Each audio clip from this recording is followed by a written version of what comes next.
Líder, podemos? Já estamos...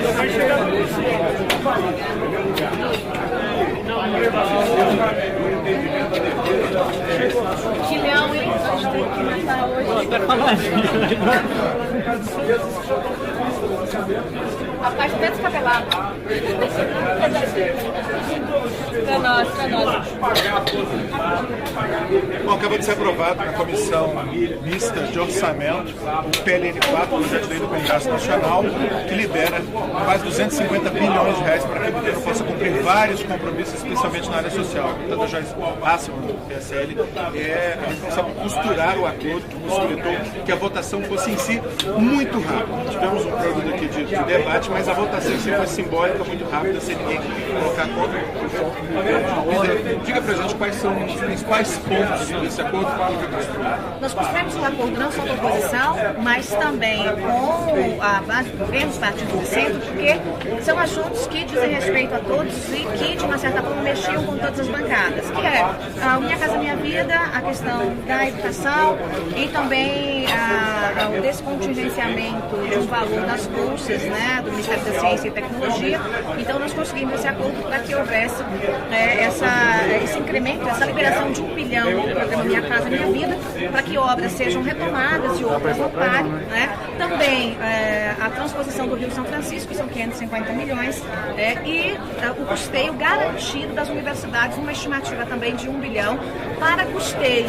Qual é a preocupação de todos os líderes? A preocupação era que, eventualmente, faltasse o básico em uma universidade ou outra, houve a garantia desse governo que não faltará, que o dinheiro para custeio será mantido, né? E como os líderes queriam que isso fizesse parte do acordo, apesar de já o governo ter dado a garantia que não faltaria, nós empenhamos a palavra, deixando muito claro que não faltará dinheiro para custeio na educação. Então, com esse acordo, nós conseguimos avançar bastante, vencemos a obstrução, conseguimos ganhar praticamente unanimidade, teve um ou outro voto discordante, e agora é repetir isso no Congresso Nacional. É a prova de que esse governo quer dialogar, quer conversar, e quando a gente senta numa mesa, consegue o bom diálogo, olho no olho, nós conseguimos avançar pelo bem do Brasil. Ganha o governo, ganha esse Congresso, ganha essa comissão e ganha o país. Eu vi um gesto de alívio da senhora quando a sessão terminou.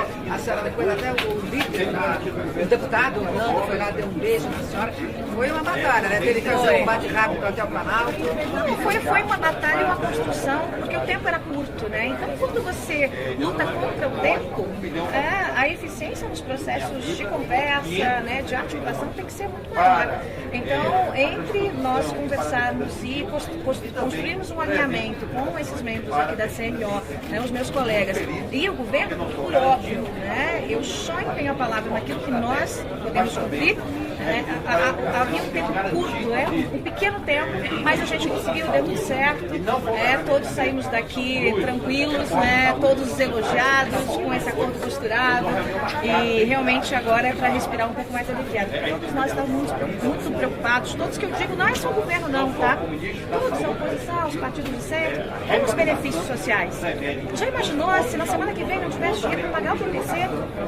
Quer dizer, qual seria, né, a mensagem que todos nós passaríamos ao povo brasileiro? Ninguém queria passar essa mensagem, né? Mas é claro que os partidos têm suas bandeiras e é um jogo democrático, cada um se posicionar e tentar, nesse processo de articulação, puxar ali essa articulação para, né, o seu lado, para o seu traseiro.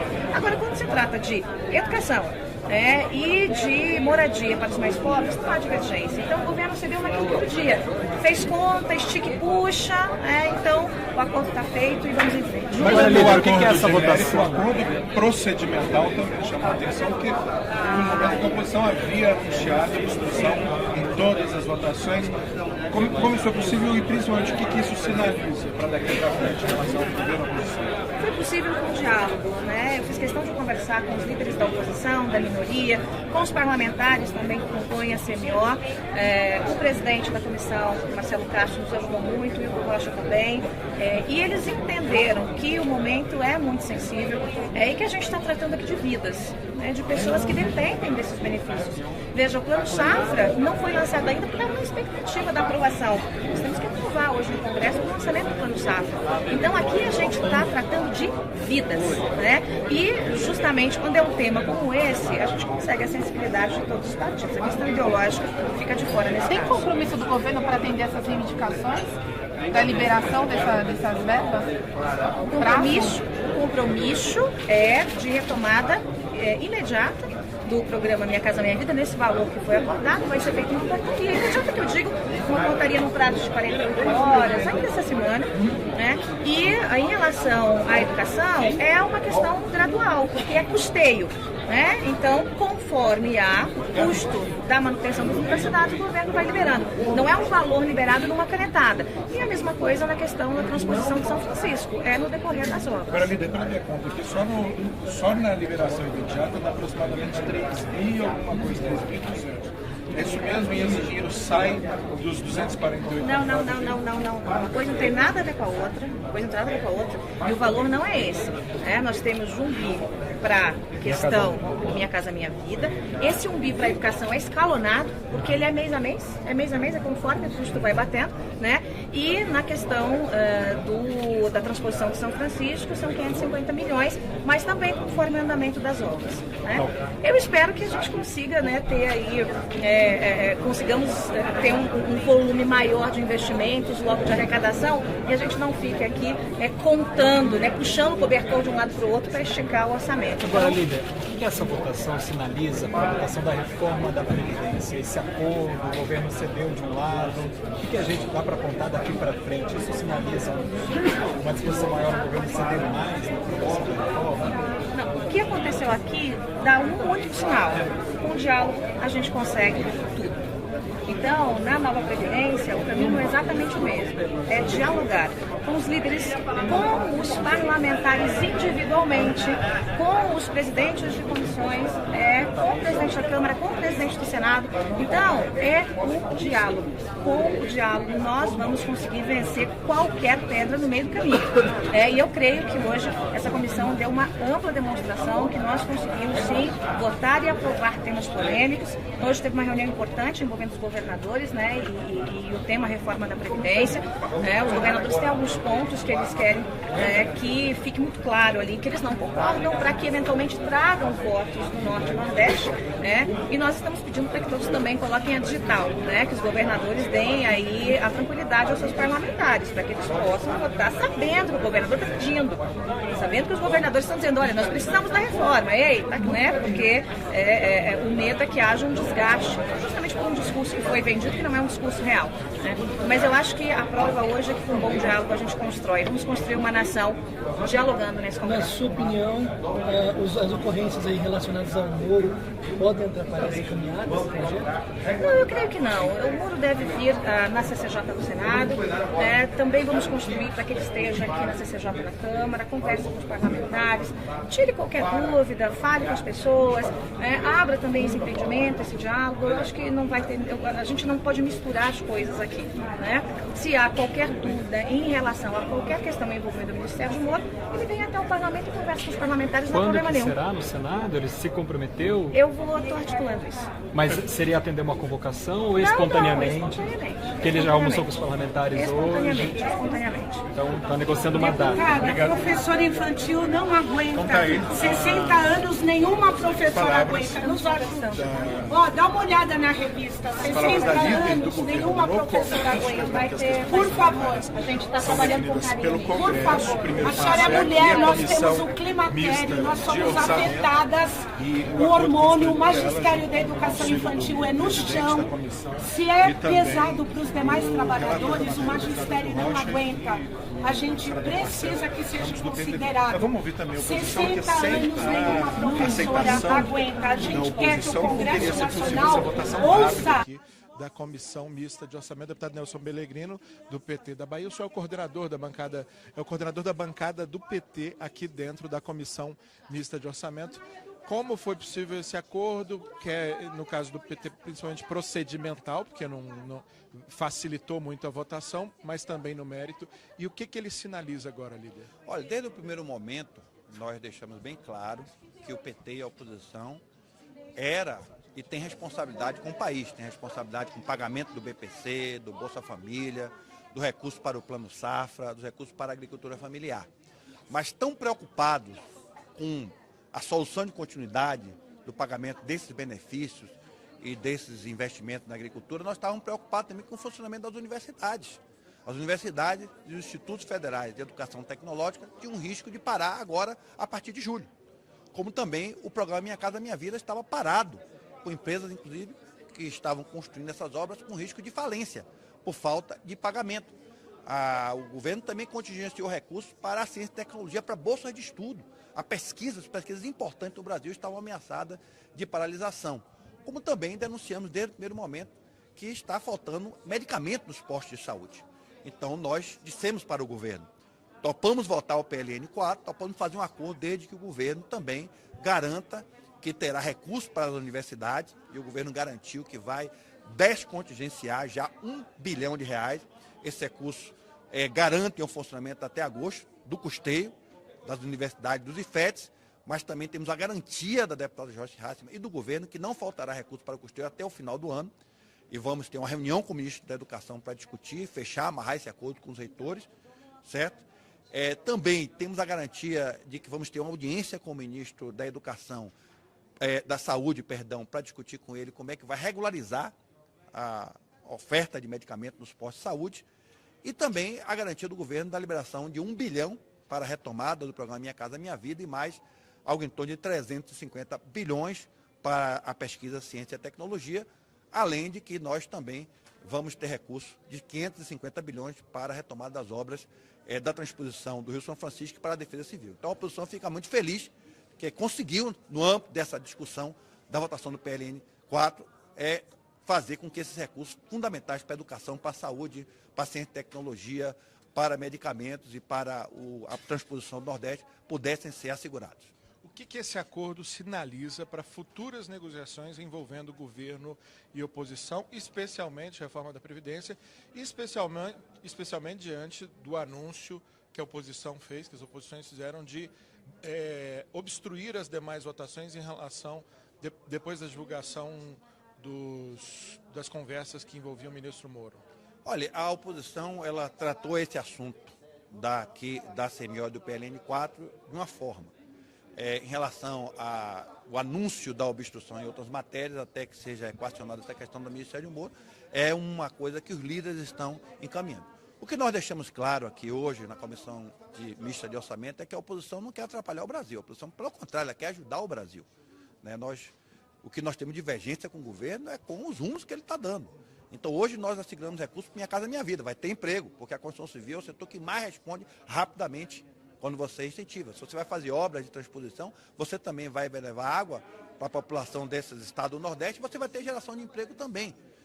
As universidades não podem deixar de funcionar, a ciência e a pesquisa e a tecnologia também não podem deixar de funcionar no nosso país, não pode faltar medicamentos nos hospitais. Então, toda vez que o governo quiser sentar, pode negociar com a oposição e quer que a oposição apresente alternativa, nós vamos apresentar alternativa para gerar emprego, para cuidar da saúde, da educação, da ciência e tecnologia e para cuidar do desenvolvimento econômico do país. Na coletiva lá dos governadores fizeram uma reunião para tratar especialmente de reforma da Previdência, um dos 3 governadores a prestar esclarecimentos para os jornalistas foi o governador do seu partido, Wellington Dias, que sinalizou na direção de um entendimento pedindo pelo menos a liberação da bancada na reforma da Previdência se as condições colocadas pelos governadores forem todas aceitas no relatório. O senhor sinaliza com uma possibilidade disso ocorrer? Olha, a bancada do PT já tirou o posicionamento contrário à reforma da Previdência.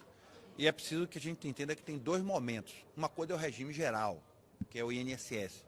Esse tem recurso da Seguridade Social e nós somos contra as regras que o governo está propondo. O Brasil não tem uma crise previdenciária, não tem uma crise etária, não tem uma crise de equilíbrio do sistema previdenciário. A crise do sistema previdenciário no Brasil, o regime geral, é uma crise conjuntural. E se o Brasil voltar a crescer, voltar a ter emprego, voltar a ter atividade econômica, formalização, o sistema se equilibra. E já temos uma regra para poder se preocupar com o futuro, com 2060, onde é que nós podemos ter algum problema, que é a regra 86-96, que vai chegar a 95-100. Ou seja, você conjuga tempo de contribuição e idade, e se você fecha a regra, você fecha, certo? E pode se aposentar. Isso, na nossa opinião, gera o equilíbrio do sistema e nós temos que testar isso. Foi aprovado em 2016. Em relação ao regime próprio, os estados têm um problema grave. Os estados têm um problema grave, porque o regime próprio, que é o regime dos servidores públicos, só tem financiamento, certo? Com a contribuição do trabalhador, do servidor e do governo. E aí sim o Estado tem esses equilíbrios. Então nós temos que sentar para conversar. Nós temos que sentar para conversar quais são os caminhos. Temos problemas, né? Porque a sociedade tem que fazer um debate. E é um debate de forma muito clara, né? Ela acha que é correto um professor do ensino fundamental e médio ficar em sala de aula até 60 anos?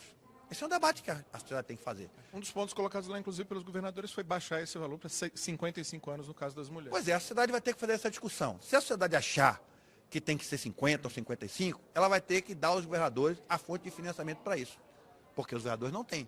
Se a sociedade acha que um policial também não pode estar na rua até 65 anos de idade, que ele pode se apresentar aos 55, a sociedade também vai ter que dar aos governadores a fonte de financiamento.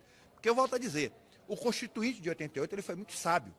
Quando ele criou o BPC, quando ele criou, digamos assim, a saúde universal, e quando ele previu o sistema de previdência, que é o regime geral do INSS, ele também percebeu que a contribuição do trabalhador e a contribuição empresarial não era suficiente para financiar a Seguridade. Por isso é que nós temos a contribuição social sobre o lucro líquido das empresas, por isso que nós temos o PIS, o COFINS, por isso que quando você joga na loteria você está dando dinheiro para a Seguridade, quando você bota combustível no seu carro você está dando também. Então o Constituinte criou essa obrigação, ele criou inclusive a aposentadoria rural, que é também um benefício assistencial, mas ele deu ao Estado brasileiro os recursos necessários para financiar a Seguridade. Então se esse Congresso chegar à conclusão de que é correto, é justo que o professor ele só trabalhe até os 50 ou 55 anos, do ensino fundamental, e que o policial também trabalhe até os 55 anos, esse Congresso vai ter que buscar a fonte de financiamento necessária para que os governadores possam fazer face a essa opção do Congresso, que será uma opção da sociedade. Perfeito. Muito obrigado, deputado Nelson Pellegrino, PT Bahia, que é o coordenador da bancada do PT aqui no âmbito da Comissão Mista de Orçamento. Muito obrigado, deputado. Bom, e só para resumir aqui, então, rapidinho, qual foi o acordo possível dos 5 bilhões que foram contingenciados da educação, naquele anúncio que gerou polêmica, que gerou protestos, etc., 1 bi começam a ser liberados imediatamente para o Ministério da Educação, especialmente para as universidades e institutos federais manterem algumas atividades que estavam em risco, especialmente limpeza, conservação, contratos de terceirização importantes para que essas universidades e institutos federais continuassem funcionando. Além disso, 330 milhões de reais para bolsas científicas, sejam elas da CAPES ou do CNPq, para garantir a continuidade de pesquisas que estavam ameaçadas com o contingenciamento. 1 bilhão para o programa Minha Casa, Minha Vida, para retomar construções de casas populares, conjuntos habitacionais. 550 milhões para as obras de transposição do Rio São Francisco e 200 milhões para a Defesa Civil. Foi então o acordo fechado entre governo e oposição para garantir que não houvesse mais obstrução, mais problemas aqui na tramitação dessa matéria votada no âmbito da CMO e com a votação no âmbito da Comissão Mista de Orçamento, segue para o plenário do Congresso Nacional, reunião conjunta das duas casas, votação que deve começar daqui a pouco, vota-se primeiro na Câmara, em seguida no Senado, e aí o compromisso de não haver obstrução ou outras formas de protelação. Agora, é sempre bom lembrar, os deputados não são obrigados a todos seguirem a orientação partidária. Então, um deputado ainda pode conseguir, eventualmente, até inviabilizar esse acordo lá. Não sabemos se vai acontecer, muito provável que não, afinal de contas, foi um acordo construído a muitas mãos. A reunião da CMO foi interrompida inicialmente para meia hora, ficou quase 2 horas interrompida. A líder do governo no Congresso, Joyce Hasselmann, foi ao encontro do presidente, foi ao encontro da cúpula do governo para negociar os termos do acordo, voltou com esse acordo, que lhe rendeu, inclusive, muitos elogios aqui por parte do governo e até mesmo de alguns membros da oposição. A qualquer momento a gente pode voltar com mais informações, mas se você quiser acompanhar a votação do PLN 4 no Congresso Nacional, em breve começa a transmissão desta votação no plenário Ulisses Guimarães. Até mais.